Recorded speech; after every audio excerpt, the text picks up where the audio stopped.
Good afternoon, everybody, and thanks for clicking on 5 News Web News. It is Tuesday, April 16th. I'm Brittany Hoke. And I'm Matt Heckel, and here are some of the top stories we've been following here on 5 News. At least 3 people are dead and more than 170 injured after 2 explosions rocked the Boston Marathon, one of the nation's most prestigious road races. That's right. The White House is treating the attack as an act of terrorism. Susan McGinnis is in Boston and has the latest.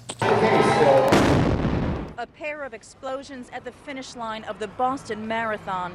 The bloody scene shocked many here in Boston and around the world. You hear about things in other countries and other places, and I guess in the United States we have to be aware that perhaps more of that will be coming our way. The investigation started almost immediately. Officials cordoned off several blocks around the bomb site in order to allow bomb squad detectives to sweep the area for more explosive devices.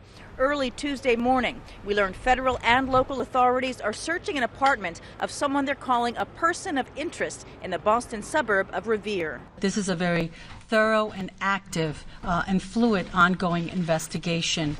Police searched surveillance cameras in the area. CBS News confirmed at least one piece of video that shows a man carrying 2 backpacks who was in the area before the blast. They're trying to sweep the other cameras in the area. That shot is only from the back. They want to see who that person is from the front and if he might be relevant. President Obama vowed to find those responsible for the bombings. Any responsible individuals, any responsible groups will feel the full weight of justice. White House officials say they are treating the bombings as an act of terrorism. Susan McGinnis, CBS News, Boston. And in memory of the victims, flags on top of the U.S. Capitol building were flown at half-staff today. Speaker of the House John Boehner ordered the flags to be lowered. Boehner also led the House in a moment of silence. Again, 3 people have been killed, more than 170 were injured in those blasts. And Senator Joe Manchin is speaking out about the Boston tragedy. He says, quote, "In the midst of chaos in an American city, we saw heroism from our brave first responders and volunteers.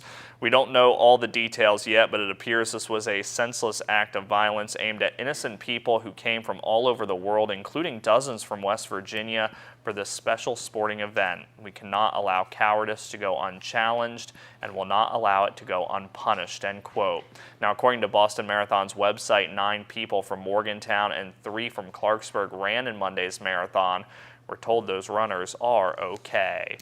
And security is being tightened all over the world today after those bombings yesterday in Boston. In New York, police have increased patrols in highly visible areas. The Secret Service has expanded its security perimeter around the White House. And in London, British police are reviewing security plans for the London Marathon, which is being run this Sunday.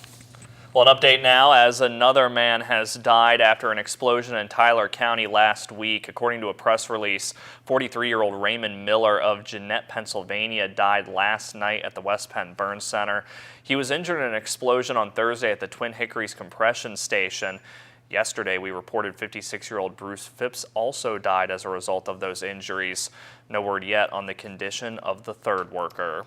And a woman had to be flown to the hospital after crashing a minivan into a tree this morning. Deputies with the Harrison County Sheriff's Department tell 5 News that the woman ran off of Owings Road in Owings and then into a tree at around 5:45 this morning. According to 911 officials, crews had to cut the driver out of the car. She was then flown to Ruby Memorial Hospital by Health Net. The extent of her injuries are unknown at this time.